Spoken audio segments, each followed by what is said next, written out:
దేవుడు నీతో మాట్లాడుతున్నాడు.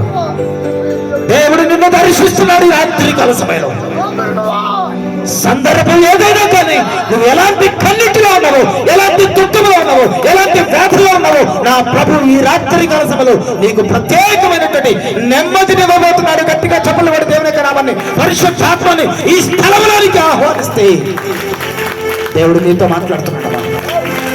ఇల్లు లేదని బాధపడుతున్నావా? నీ కుటుంబంలో నీ భర్త సక్రమంగా లేడని బాధపడుతున్నావా?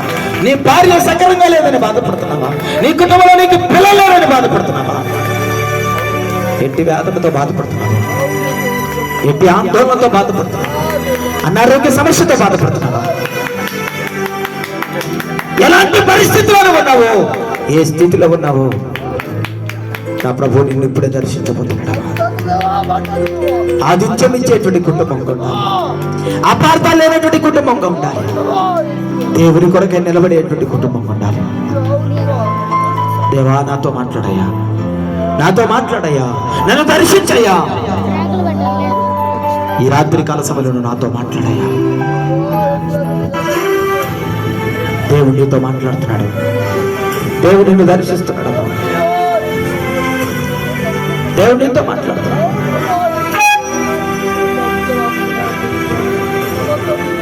యేసయ్యా, యేసయ్యా, నన్ను ఒక్కసారి దర్శించయ్యా. ఇక్కడ సంతోషంగా జరుగుతుంది, కానీ నా హృదయంలో ఎంతో వేదనయ్యా, ఎంతో బాధయ్యా. ఎవరి దగ్గర పోతే నా దుఃఖం తీరుతుంది, నా సమస్య తీరుతుంది. చెప్పడానికి ఎన్నో సంగతులు ఉన్నాయి, కానీ సమయం మనల్ని తొందర పెడుతున్నాం.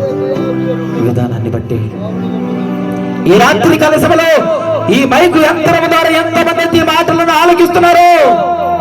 నా ప్రభు దగ్గరికి నువ్వు వస్తే, నీ హృదయాన్ని ఆయనకి సమర్పిస్తే, నువ్వు నెమ్మది పొందుకోబోతున్నావు. దేవుడు ఇప్పుడే నిన్ను బలపరచబోతున్నాడు, ఇప్పుడే నిన్ను ధైర్యపరచబోతున్నాడమ్మా. సంతానం లేక ఒకవేళ బాధపడుతున్నావా? ఇంట్లో సమస్యలతో బాధపడుతున్నావా? అప్పుల బాధతో బాధపడుతున్నావా? ఆందోళన చెందుతున్నావా?